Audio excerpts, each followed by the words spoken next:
बच्चों, आज हम हमारी पुस्तिका का अध्याय 10 का अध्ययन करेंगे, जिसका नाम है कानून और सामाजिक न्याय। और इस अध्याय के तहत बच्चों हम ये जानने का प्रयास करेंगे कि जितनी भी आर्थिक गतिविधियां होती हैं, जिनके नियमन के लिए सरकार की भूमिका क्या होती है। और इसी अध्याय में हम 2 भागों के तहत इस पूरे अध्याय का अध्ययन करेंगे, जिसके प्रथम अध्याय के तहत तो बच्चों हम ये बात देखेंगे कि जो बाजार है, बाजार के अंदर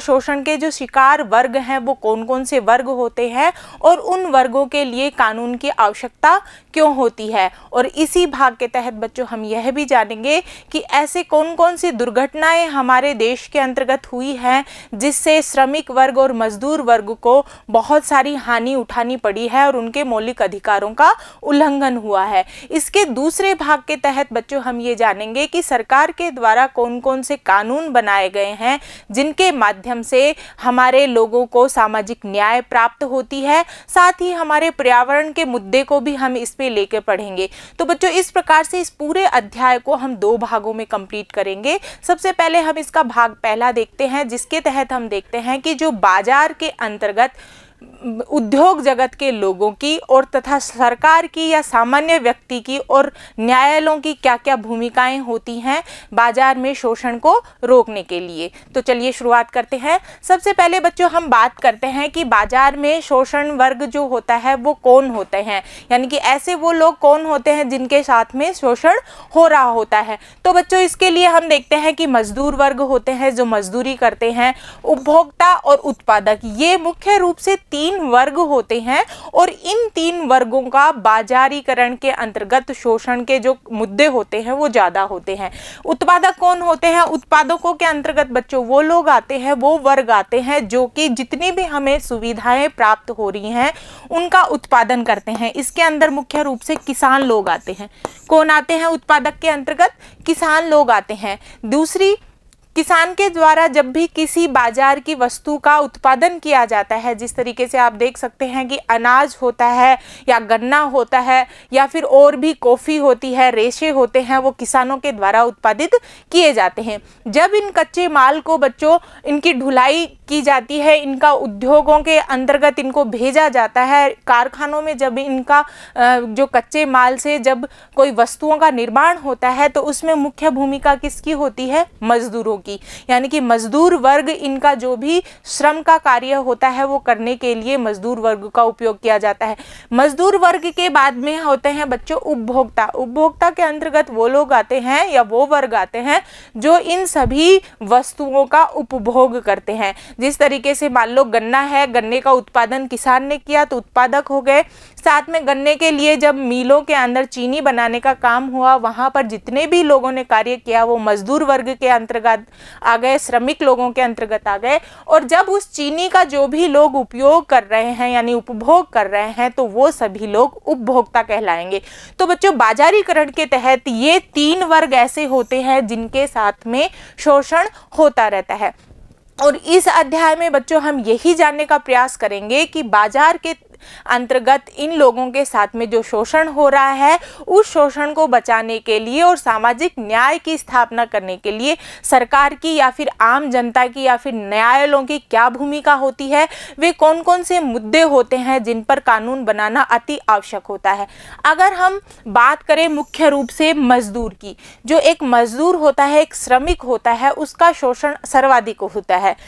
इसके अंतर्गत हम देख सकते हैं कि जो मजदूरी की दर होती है बच्चों, उस मजदूरी की दर के आधार पर मजदूरों का शोषण होता है। मजदूरी की दर के आधार के मतलब होता है जो भी मजदूरों को वेतन दिया जाता है उस वेतन के आधार पर, श्रम के आधार पर इनका जो वेतन होता है वो कम दिया जाता है। यानी कि जितने भी मालिक होते हैं जो कि कारखाने चलाते हैं या फिर जो धनी लोग होते हैं वो अधिक से अधिक मुनाफा कमाना चाहते हैं। और मुनाफा कमाने के लिए उनका एक उद्देश्य ये भी होता है कि जो मजदूरी पे, जो श्रम पे जो पैसा खर्च किया जाए वो कम से कम खर्च किया जाए।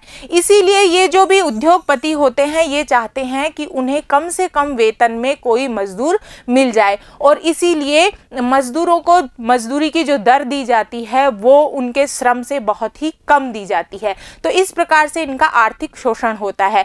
और मजदूरों को कार्य करने की आवश्यकता इतनी ज़्यादा क्यों होती है बच्चों? इसके लिए आप जानते हो कि मजदूरों को आमदनी की अति आवश्यकता होती है और वह इस काम धंधे के लिए मजबूर हो जाते हैं कम वेतन में भी काम करने के लिए। तो इस प्रकार से मजदूरी की दर के आधार पर मजदूरों का आर्थिक शोषण होता है।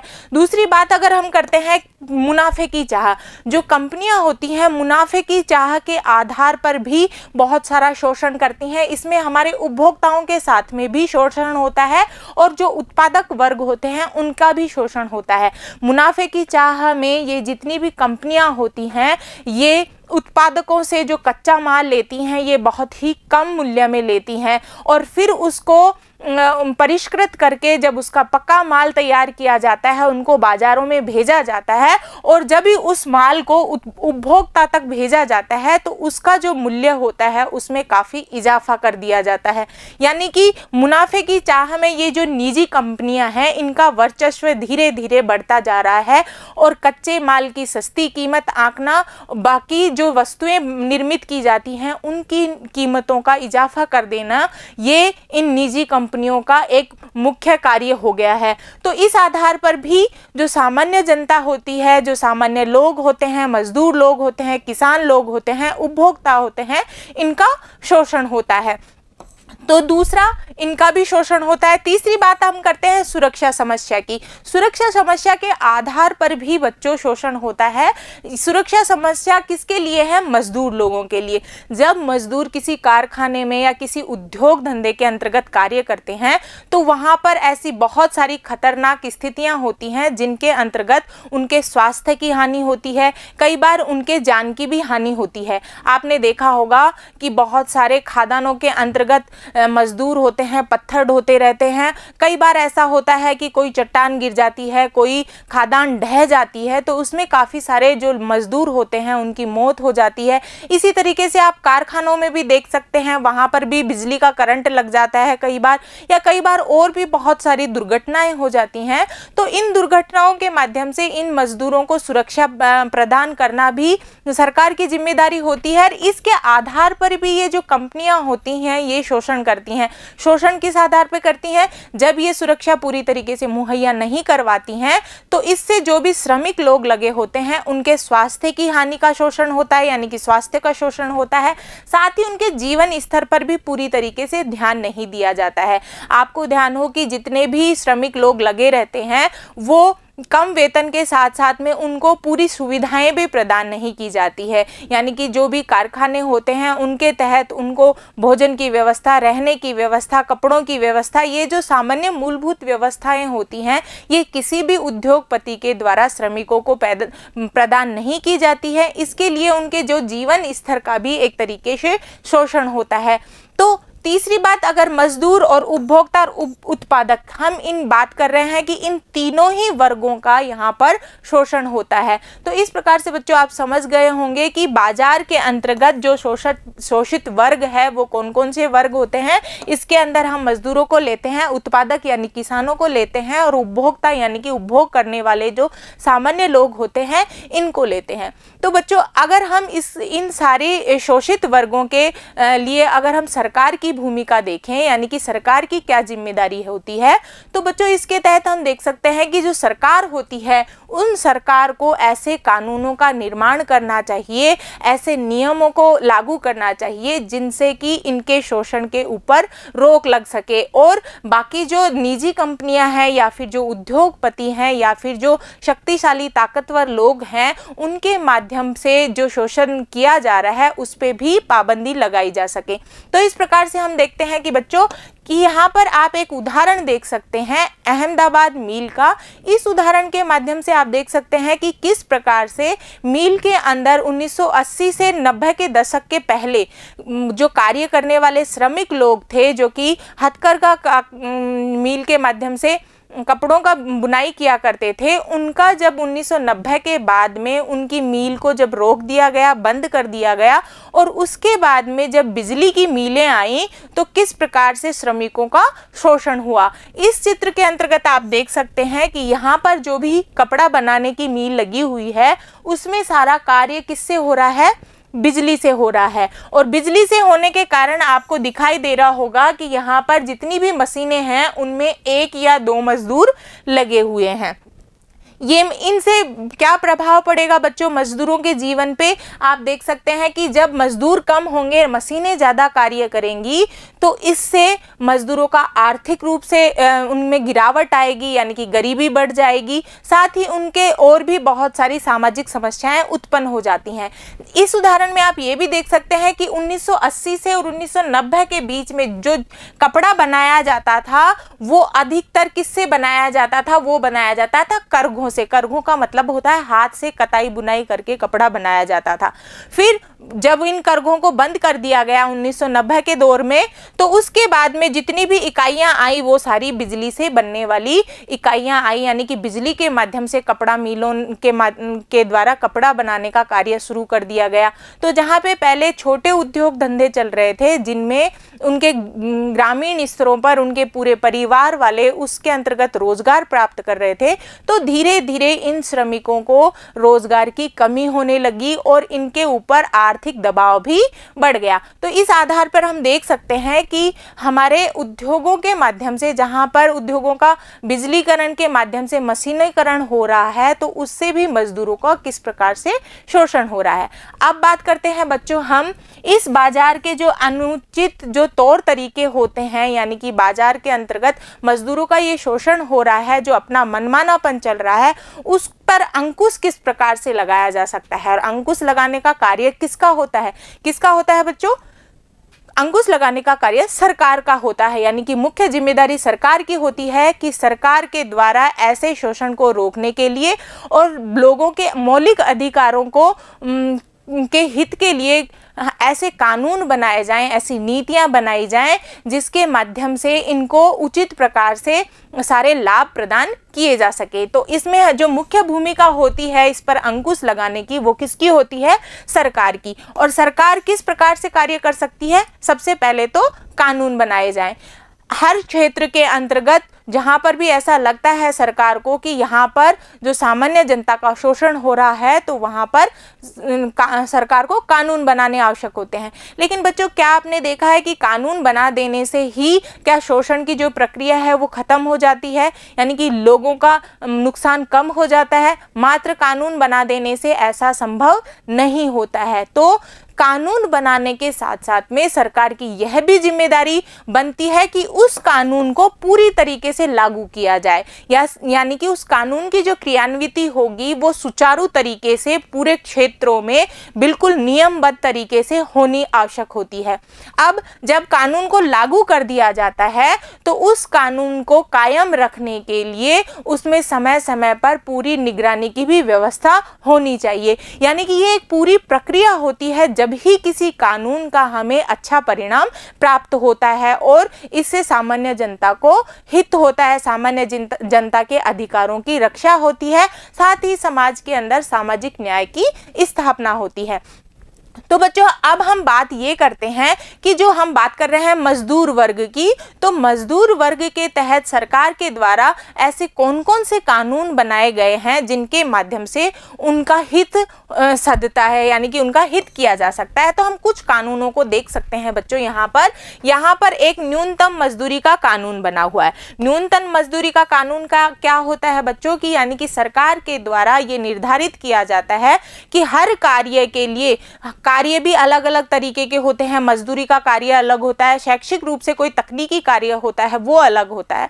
तो हर प्रकार के कार्य की जो मजदूरी होती है उसका एक निश्चित राशि तय की गई है, एक निश्चित वेतन तय किया गया है, जिसको न्यूनतम मजदूरी का कानून कहा जाता है। और इस कानून के तहत जितने भी श्रमिक होते हैं, जितने भी कर्मचारी होते हैं, उनको न्यूनतम मजदूरी से अगर कम वेतन दिया जाता है तो वह व्यक्ति अपराधी कहलाएगा और उस पर दंड का प्रावधान किया गया है। तो इस कानून के माध्यम से क्या हो रहा है बच्चों की जो मजदूरों को एक वेतन जो दिया जाएगा वह एक कार्य के अनुरूप एक उसका स्तर उच्च होगा, यानी कि वेतन कार्य के अनुरूप दिया जाएगा। अगर ऐसा नहीं किया जाता है कंपनियों के माध्यम से तो वह अपराधी होगा।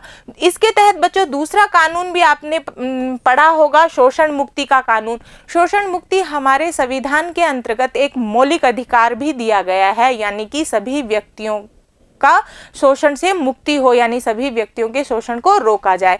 तो इस कानून के तहत भी बच्चों हम देख सकते हैं कि लोगों के जीवन के अधिकार की रक्षा करना भी सरकार का कार्य होता है। तो ऐसे सभी मुद्दे जो कि उनके स्वास्थ्य से संबंधित हो, उनके जीवन से संबंधित हो, उन सभी मुद्दों को इस कानून के तहत रखा गया है। और ऐसे में किसी भी महिला वर्ग से या किसी कमजोर से या किसी बीमार व्यक्ति से ऐसा कार्य नहीं करवाया जाता है जिसके तहत उसके स्वास्थ्य की हानि हो या उसके जीवन पे कोई संकट आ सके।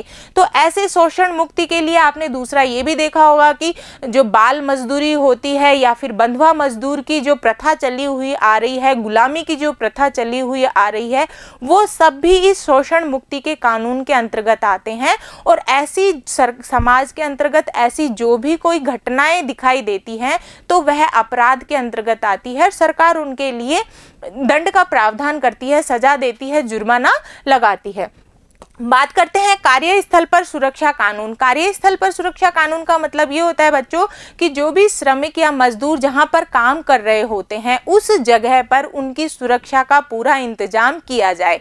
यानी कि जो उद्योग होते हैं उनमें उनकी सुरक्षा के लिए पूरी तरीके से, अगर वो कैसे खतरनाक जगह पे काम कर रहे हैं तो वहाँ पे बिजली के करंट के लिए बचाव होना चाहिए, आग दुर्घटना के लिए बचाव होना चाहिए। साथ में अगर उनको और भी ऐसी कुछ चीज़ें लग रही हैं जिससे उनके जीवन पे खतरा हो सकता है तो उनके लिए अलग अलग उनके वेशभूषा होती है, हेलमेट होता है। ये सारी सुविधाएं प्रदान करना भी इस कानून के तहत आता है। यानी कि कार्यस्थल के ऊपर पूरी सुरक्षा प्रदान करना इस कानून के अंतर्गत है। और अगर कोई कंपनी ऐसा नहीं करती है तो वह कंपनी भी इस कानून का उल्लंघन करती है और उसके लिए उसे जुर्माना या फिर सजा का भुगतान करना पड़ेगा। तीसरा जो कानून हम देख लेते हैं बच्चों वह है वस्तु गुणवत्ता निर्धारण। वस्तु गुणवत्ता निर्धारण का मतलब क्या होता है? ये कानून मुख्य रूप से जब हमने पढ़ा था उत्पादक वर्ग, इस उत्पादक वर्ग के लिए बना हुआ है। वस्तु का जो मूल्य निर्धारित करना, यानी कि किसी वस्तु का मानक मूल्य निर्धारित करना इस कानून के अंतर्गत आता है। और ऐसा होने पर इस उपभोक्ता के द्वारा जो भी वस्तु खरीदी जाती है उसका निश्चित मूल्य अदा किया जाएगा। ऐसे नहीं कि कंपनी किसी वस्तु का मनमाना मूल्य निर्धारित कर दें। तो ये जो कानून है बच्चों, इस कानून के माध्यम से वस्तु की गुणवत्ता के आधार पर उसका मानक या उसका मूल्य निर्धारित किया जाता है। इसके लिए बच्चों आपने जो भी आप देख सकते हैं कि अपने आसपास में जब भी आप कोई चीज़ें खरीदते हैं, कोई भी पैकेट वाली चीज़ें खरीदते हैं तो उनके ऊपर कोई मार्क लगा हुआ होता है, जैसे ISI का मार्क लगा हुआ होता है या और भी कई मार्क लगे हुए होते हैं। तो इससे क्या होता है कि जो खाद्य वस्तुएं होती हैं उन पे अलग मार्क होता है, तकनीकी वस्तुएं होती हैं यानी कि इलेक्ट्रॉनिक जो चीज़ें होती हैं, जो बिजली का सामान खरीदते हैं उनके ऊपर भी अलग मार्क होता है। तो और जो खतरनाक या फिर जो ऐसी वस्तुएं होती हैं जो हमारे स्वास्थ्य के लिए हानिकारक होती हैं तो उनके ऊपर भी मार्क लगा हुआ होता है। तो ये सब निर्धारण करना हमारे कानून के अंतर्गत होता है। और वो कानून कौन सा है? वस्तु गुणवत्ता निर्धारण का कानून। पर्यावरण प्रदूषण रोकथाम के लिए भी कानून बनाए जाते हैं। बच्चों ये कानून इसलिए ज़रूरी है कि आगे हम पढ़ेंगे कि किस तरीके से जो उद्योग धंधे होते हैं उनके अंतर्गत गैस का रिसाव होता है, साथ में उद्योग धंधों से निकलने वाली जो प्रदूषित वायु, प्रदूषित जल होता है उससे भी सामान्य जनता के स्वास्थ्य पर प्रभाव पड़ता है और उससे वायु में भी और पर्यावरण में भी बहुत सारा प्रदूषण होता है, तो जिससे कई प्रकार की बीमारियां होती हैं और सामान्य जनता का उसमें बहुत बड़ा ही जीवन पे संकट छुपा हुआ है। तो ऐसे इस कानून के तहत भी सरकार यह कार्य करती है कि जितने भी उद्योग धंधे होते हैं उनके माध्यम से जो प्रदूषण पर रोक लगाने का कार्य सरकार करती है और साथ में ही प्रदूषण से रोकने के लिए और भी कई उपाय किए जाते हैं। ठीक है, फिर एक और कानून आता है मजदूरों के हितों हेतु कानून, यानी कि सरकार का ये भी जिम्मेदारी है कि वह मजदूरों के हितों के लिए कुछ बीमा के कानून निर्धारित किए गए हैं, यानी कि मजदूरों को सुरक्षा प्रदान करने के लिए उनका जीवन बीमा किया जाता है, या और भी तरीके की आवास योजना के तहत उन्हें और स्वास्थ्य योजना के तहत उन्हें लाभ प्रदान किए जाते हैं। तो इस प्रकार से बच्चों हम बात कर रहे हैं सरकार की भूमिका की, तो सरकार इन सब तरीके की जिम्मेदारी का वहन करती है, जिसमें मुख्य रूप से कानूनों का निर्माण और उन कानूनों को लागू करना। तो ये हम देख सकते हैं ये पूरी प्रक्रिया क्या है।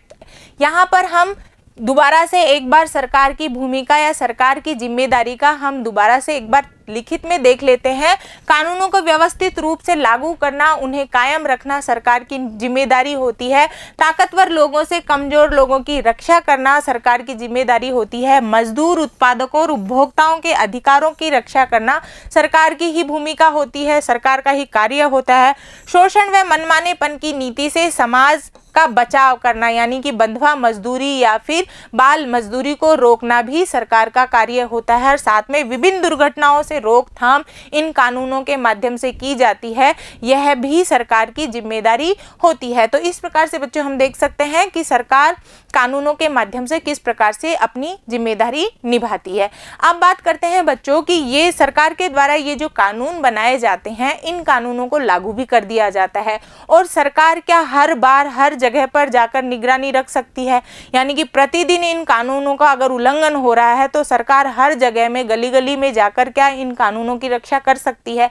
बिल्कुल नहीं कर सकती बच्चों। इसके लिए हम देखते हैं कि समाज में ऐसे बहुत सारी घटनाएं हो रही हैं, ऐसे बहुत सारे आप आसपास में ऐसे कार्य देख रहे हैं जिनमें आपको साफ साफ कानूनों का उल्लंघन नजर आ रहा है। और इन कानूनों को करने वाले स्वयं मजदूर भी होते हैं, स्वयं व्यक्ति भी होते हैं, साथ में ही कुछ अधिकारी या फिर उद्योगपति भी हो सकते हैं। इसका हम उदाहरण ले सकते हैं बच्चों। यहाँ पर आपको एक उदाहरण मिलता है हमारे ही शिक्षा से संबंधित, यानी कि जो शिक्षा होती है उसका हमें अधिकार प्रदान किया गया है और इस अधिकार के तहत सभी बच्चों को शिक्षा का पहुंच बनानी आवश्यक होती है। साथ ही बच्चों को बाल मजदूरी से भी हटाया जाता है, यानी कि आप इस अधिकार के तहत बच्चों से बाल मजदूरी नहीं करवा सकते हैं। लेकिन फिर भी बच्चों आपने देखा होगा कि जो गरीब तबके के बच्चे होते हैं, जिनकी परिवार की आर्थिक स्थिति बहुत कमज़ोर होती है, वो बच्चे मजबूरी में आकर या फिर दबाव में आकर कार्य करने के लिए विवश होते हैं। और हम अपने आसपास में बाजारों में, रेल की पटरियों पे ऐसे बहुत सारे नन्हे मुन्ने बच्चों को देखते हैं जो कि मेहनत मजदूरी कर रहे हैं, यानी बाल श्रम कर रहे हैं। तो बच्चों ये आप इस उदाहरण से आप देख सकते हैं कि किस प्रकार से कानून को बना देने के बाद में भी, उसको लागू करने के बाद में भी ऐसे कानूनों का उल्लंघन हो रहा है। और उल्लंघन होने का कारण क्या है? या तो सामाजिक कारण होता है, समाज के अंदर अमीरी और गरीबी का जो असमानता है वो कारण हो सकती है, या फिर कोई अन्य दबाव का कारण भी हो सकता है। तो एक बार हम देख लेते हैं कि यहाँ पर आप जो चित्र देख रहे हैं उसमें एक बालिका है, वो बाल मजदूरी कर रही है, क्योंकि इसकी व्यवस्था ये होगी कि इसका जो घरेलू कार्य करने के लिए विवश होगी, इसकी कोई भी सामाजिक परिस्थिति हो सकती है, घर पे कोई काम करने वाला नहीं हो सकता, या और भी कोई कारण हो सकते हैं। तो इस पारिवारिक या कोई सामाजिक परिस्थिति के कारण इसके शिक्षा के अधिकार का क्या हो रहा है? हनन हो रहा है। यहाँ पर भी आप देख सकते हैं कि दो बच्चे हैं, वो चाय की दुकान पर कार्य कर रहे हैं। इनकी भी कोई मजबूरी हो सकती है या फिर इनके ऊपर भी कोई दबाव होता है। तो ये दोनों तस्वीरों के माध्यम से आपको देख सकते हैं कि ये जो कानून बनने के बाद में भी बाल मजदूरी के ऊपर और शिक्षा के अधिकार के लिए कानून कौन सा बना था? 2016 में तो बच्चों बाल श्रम के ऊपर कानून बना था। और 2011 में आपको पता है कि 2011 में हमें शिक्षा के अधिकार के तहत सभी 6 साल से 14 साल तक के बच्चों को अनिवार्य रूप से शिक्षा प्रदान करने का कानून भी बना हुआ है। तो दोनों कानूनों के बनने के उपरांत भी आप समाज में ऐसी बहुत सारी घटनाएं देख सकते हैं जहां पर आपको बाल मजदूरी के उदाहरण भी मिल जाएंगे, साथ में ऐसे बच्चे भी मिल जाएंगे जो कि शिक्षा से वंचित हो रहे हैं। तो इस आधार पर हम ये कह सकते हैं कि सरकार के कानून बनाने के बाद में भी कानूनों का उल्लंघन समाज में हो रहा है। इसके लिए बच्चों हम एक और उदाहरण लेते हैं जो कि बहुत ही बड़ा उदाहरण है, भोपाल गैस त्रासदी का। आपने इस त्रासदी के बारे में सुना होगा। अगर नहीं सुना होगा तो बच्चों आज हम इस पूरी घटनाक्रम के बारे में पढ़ेंगे कि भोपाल गैस त्रासदी भारत के लिए इतनी बड़ी नुकसानदायक त्रासदी क्यों थी, यानी कि इसके क्या कारण थे, इसमें कौन कौन सा हमने नुकसान उठाया, भारत की जनता के साथ में ऐसी कौन कौन सा अन्याय हुआ। इस पूरी घटनाक्रम से आप आसानी से समझ जाएंगे कि किस तरीके से एक मजदूर की और एक श्रमिक की जो जीवन का मूल्य होता है वो कम आंका जाता है समाज में। साथ ही सरकार किस प्रकार से लापरवाही करती है और उस लापरवाही का मुआवजा आम जनता को उठाना पड़ता है। भोपाल गैस त्रासदी के अंतर्गत बच्चों, भोपाल कहाँ पर है, हमारे भारत के मध्य प्रदेश राज्य के अंतर्गत भोपाल जगह है और वहां पर एक फैक्ट्री थी बच्चों। उस फैक्ट्री का नाम था यूनियन कार्बाइड। यूनियन कार्बाइड जो फैक्ट्री थी वो अमेरिका की थी। कहाँ की थी, अमेरिका की। अमेरिका की इस कंपनी ने भारत के अंतर्गत आकर कारखाना खोल रखा था और ये जो कंपनी थी ये कीटनाशक दवा बनाने का कार्य करती थी। क्या बनाने का, कीटनाशक दवा बनाने का। तो बच्चों इस कंपनी के अंतर्गत एक दुर्घटना हुई। उस दुर्घटना का जो दिन था वो था 2 दिसंबर की रात 2 बजे। यानी कि अगर हम बात करें कि 2 दिसंबर की रात 2 बजे हुआ तो आप 3 दिसंबर भी इसमें ले सकते हैं। यानी कि 2 और 3 दिसंबर की जो रात थी, रात को 2 बजे 1984 को एक दुर्घटना हुई कि इस कंपनी में से गैस का रिसाव हुआ। और वह गैस कौन सी थी बच्चों, वह गैस थी मिथाइल आइसोसाइनाइड। मिथाइल आइसोसाइनाइड को मिग गैस भी कहा जाता है और ये जो गैस होती है बच्चों ये बहुत ही जहरीली गैस होती है। इस गैस को सूंघने मात्र से हमारे शरीर में विषैलापन आ जाता है। तो बच्चों इस गैस के रिसाव होने से रात को 2 बजे ये गैस का रिसाव हुआ।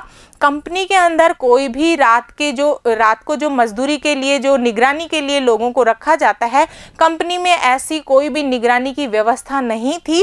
गैस रिसाव का पता बहुत बाद में चला, जब तक कि गैस का पूरा विस्फोट हो चुका था और पूरी कंपनी के आसपास के क्षेत्र में गैस फैल चुकी थी।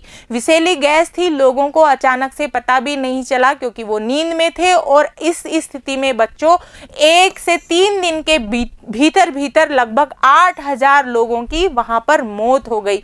ये तो मात्र एक आंकड़ा है, सही आंकड़ा तो अभी तक पता भी नहीं लगाया जा सका है कि कितने लोग मारे गए, लेकिन फिर भी अनुमान के आधार पर 8 से 10 हजार लोग 3 दिन के अंतर्गत मारे गए। जितने लोग मारे गए वो लोग कौन थे, वो लोग उसी कारखाने में काम करने वाले गरीब तबके के मजदूर थे। और साथ में बच्चों गैस के रिसाव के बाद, मौत होने के बाद में भी कई समय तक, कई सालों तक उसका प्रभाव रहता है उस वातावरण के तहत। तो जिसके कारण लगभग 50,000 से ज़्यादा जो लोग थे वो पूर्ण रूप से अपंग हो गए।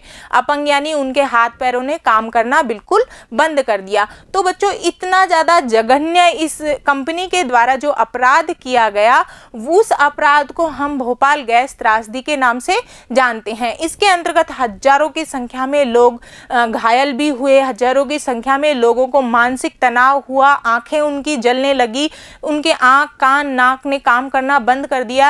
यानी कि ऐसा बहुत सारा इस गैस के कांड के अंतर्गत ऐसी बहुत सारी लोगों को हानियां उठानी पड़ी। तो बच्चों इसमें जो हम देखते हैं कि ये जो कंपनी थी, ये कौन सी कंपनी थी, अमेरिकी कंपनी थी। यानी कि इंडिया की है कंपनी नहीं थी, अमेरिकी कंपनी थी। तो ऐसे कौन से कारण रहे कि इस कंपनी के माध्यम से ये इतनी बड़ी दुर्घटना हुई। लेकिन हम इसको दुर्घटना न कह के हम इसको लापरवाही कहें तो ज़्यादा अच्छा होगा। लापरवाही क्यों कहें, क्योंकि इसमें जो सुरक्षा के इंतजाम थे बच्चों, वो इस फैक्ट्री के अंदर इंतजाम बहुत ही कम थे। यानी कि अमेरिकी जो कंपनी थी ये ज़्यादा से ज़्यादा मुनाफा कमाना चाहती थी, इसलिए यहाँ पर जितने भी इंतजाम किए गए वो सुरक्षा के, वो बहुत ही कम किए गए थे। सामान्य मजदूरों को वो सारी सुविधाएं नहीं प्रदान की गई थी जिससे कि उनके जीवन पे अगर संकट आता है तो वो उससे बचाव कर सके। तो इसमें क्या था बच्चों की इसके अंतर्गत देखो कि इस तबाही में यह एक दुर्घटना नहीं थी, बल्कि एक यूनियन कार्बाइड में पैसा बचाने के लिए सुरक्षा इंतजामों को जानबूझकर कम कर दिया गया था, क्योंकि इस तबाही से पहले भी ऐसा उदाहरण आ गया था। 2 दिसंबर से पहले भी 2 बार ऐसा हुआ था कि इस कंपनी में से गैस का रिसाव हुआ था और 1-2 मजदूरों की मौत हुई थी। यानी कि कंपनी के मालिक को ये बिल्कुल अच्छे तरीके से पता था कि अगर ऐसा रिसाव आगे भी हुआ तो इससे जनहानि हो सकती है, लेकिन उसके उपरांत भी कंपनी में ऐसे कोई भी सुरक्षा इंतजाम नहीं किए गए और इसका परिणाम भारत के जो गरीब मजदूर थे, निर्दोष मजदूर थे, उनको अपनी मौत देकर या अपने प्राण देकर उसको चुकाना पड़ा।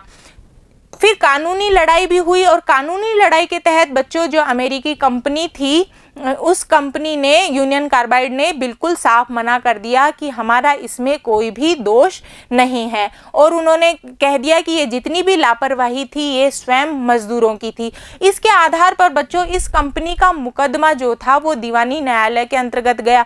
दीवानी न्यायालय के अंतर्गत जाने के बाद में सरकार के द्वारा भी दबाव डाला गया कंपनी के ऊपर और वहाँ पर जो मुआवजे की डिमांड की गई। तो बच्चों न्यायालय के द्वारा जब दबाव डाला गया, साथ में सरकार के द्वारा दबाव डाला गया, तो जो मुआवजे की जो बात की गई थी वो तो 1985 के अंतर्गत सरकार के द्वारा लगभग $3 अरब की मांग की गई थी। लगभग $3 अरब पैसा मांगा गया था, लेकिन कंपनी ने मात्र 1980-90 तक मात्र $47 करोड़ का मुआवजा ही प्रदान किया। बच्चों इस कंपनी में जितने लोग घायल हुए, जितने लोगों की मौत हुई, वो लोग आज तक भी जन याचिकाओं के माध्यम से लगातार अदालतों के अंदर शरण ले रहे हैं, लेकिन आज तक भी उनकी सुनवाई नहीं हो पा रही है। इस कंपनी के अंतर्गत बहुत सारी ऐसे भी कार्य हुए थे, ऐसे भी समस्याएं उत्पन्न हुई थी जिससे बच्चों आज तक भी वहाँ का वातावरण प्रदूषित है, वहाँ का जल प्रदूषित है, वहाँ पर रहने वाले जितने लोग हैं वो उस प्रदूषण का सामना करने हैं। तो बच्चों सरकार ने तो इस कंपनी को बंद कर दिया, लेकिन उसके बाद में भी अभी भी वहाँ पर प्रदूषण का वो वातावरण बना हुआ है, लोग उससे अभी भी अन्यायग्रस्त हैं। तो बच्चों अब हम ये देख लेते हैं कि क्या इन सब चीज़ों के अंतर्गत जो मजदूर की जो जीवन की कीमत है उसको आंकना कितना सही है। यानी कि भारत के जो मजदूरों के जीवन को हम देखते हैं इस भोपाल त्रासदी के अंतर्गत, उससे यह स्पष्ट हो जाता है कि भारतीय मजदूरों के जीवन को बहुत ही सस्ते दर पर आंका जाता है। और सस्ते दर पर क्यों आंका जाता है? क्योंकि हम जानते हैं कि भारत के अंदर आबादी बहुत अधिक है। आबादी अधिक होने के कारण, साथ साथ में शिक्षा की कमी होने के कारण यहाँ पर बेरोजगारी बहुत है, यानी कि लोगों के पास में काम धंधे की कमी है। इसलिए यहाँ पर क्या होता है बच्चों की एक मजदूर की जगह हजारों मजदूर आ जाते हैं और हजारों मजदूर भी कम वेतन में कार्य करने के लिए तैयार हो जाते हैं। तो इसी कारण से भारत के अंदर ये देखा जाता है कि यहाँ पे जो सस्ते श्रम की जो दर होती है उसके कारण लगातार यहाँ पर मजदूरों के जीवन को एकदम सस्ता करके आंका जाता है। तो यहाँ पर हम देख सकते हैं कि मजदूरों की कीमत कम क्यों आंकी जाती है, क्योंकि भारत में बहुत ही सस्ता श्रम है और वह सस्ता श्रम जितनी भी जो बड़ी बड़ी कंपनियां होती हैं उनको आसानी से प्राप्त हो जाता है। अब अगर हम बात करते हैं कि जो ये भोपाल के अंदर जो कंपनी थी, यह कंपनी थी यूनियन कार्बाइड, ये कहाँ की थी? अमेरिका की। कहाँ की थी? अमेरिका की। तो उस दौरान बहुत सारी विदेशी कंपनियां थी जो भारत के अंदर आकर कारखाना खोलकर कार्य कर रही थी। तो ऐसा क्या कारण है बच्चों कि ये विदेशी कंपनियां भारत में आना चाहती हैं और भारत के अंतर्गत ही यह उद्योग धंधे प्रारंभ करना चाहती हैं? तो ये आपको जानना बहुत जरूरी होता है कि जो विदेशी कंपनियों को ऐसा क्या लाभ प्राप्त होता है जो वो भारत में अपना उद्योग धंधा चलाना चाहती हैं। तो इसके लिए बच्चों हम ये देखते हैं कि भारत के अंदर सस्ता श्रम आसानी से मिल जाता है।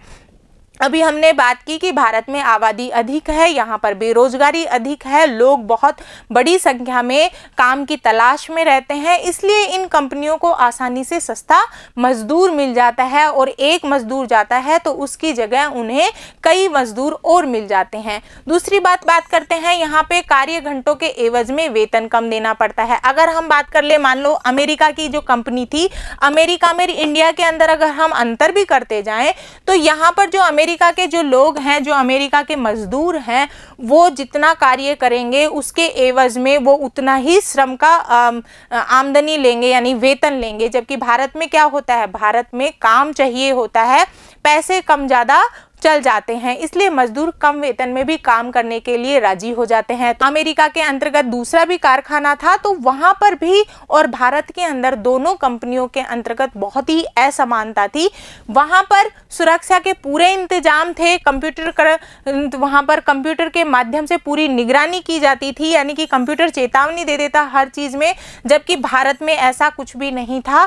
भारत के अंतर्गत निगरानी रखने के लिए मजदूरों को ही जिम्मेदारी दी गई थी, कंप्यूटर जैसी कोई भी व्यवस्था यहाँ पर नहीं थी। तो इससे भी बच्चों, और दूसरी बात ये भी होती है कि जो ये कंपनियां होती हैं, ये आसानी से यहाँ पर कम पैसे के अंतर्गत अपनी फैक्ट्रियाँ स्थापित कर लेती हैं और सुरक्षा के इंतजाम भी नहीं करने पड़ते, और स्वयं मजदूर भी जो होते हैं वो भी खतरनाक से खतरनाक स्थिति में, यानी कि जोखिम भरे कार्यों में कार्य करने के लिए राजी हो जाते हैं। अगर हम बात करते हैं, यहाँ पर कम लागत में मुनाफा ज़्यादा कमाया जाता है, और इसीलिए जितनी भी विदेशी कंपनियाँ हैं वो ज़्यादा से ज़्यादा भारत में आकर अपना उद्योग धंधा लगाना चाहती हैं। भारत के अलावा और भी जितने विकासशील देश हैं वहां पर इन कंपनियों ने अपना जमावड़ा बना रखा है। क्यों? क्योंकि इससे इन्हें लागत तो कम करनी पड़ती है, साथ में इनको मुनाफा अधिक होता है। अगर हम बात करें हमारे भोपाल गैस त्रासदी के जो दुर्घटना थी, जो त्रासदी थी, उसके अंतर्गत जो यूनियन कार्बाइड जो कारखाना था,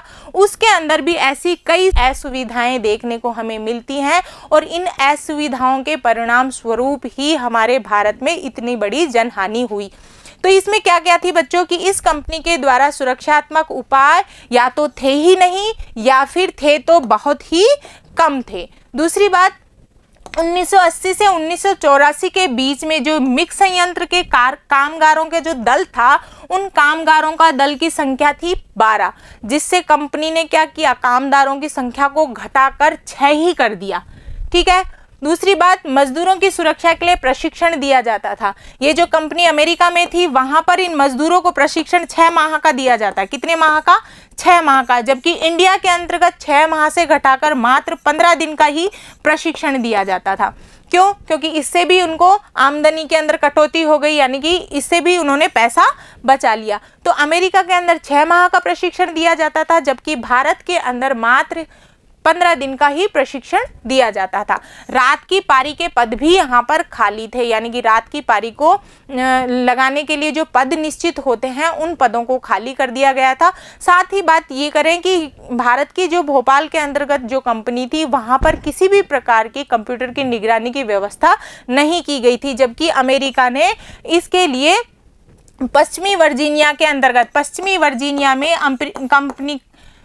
वर्जीनिया के अंतर्गत भी अमेरिका की इस कंपनी का एक उद्योग कारखाना था। तो यानी कि कंप्यूटर से जो सिस्टम था वो चालू था, जबकि भारत के अंतर्गत कंप्यूटर की निगरानी की कोई भी व्यवस्था नहीं की गई थी। तो इस प्रकार से बच्चों हम देख सकते हैं कि भारत के अंदर मजदूरों के साथ में किस प्रकार का गलत व्यवहार किया जा रहा है, उनका शोषण किया जा रहा है इन कंपनियों के माध्यम से।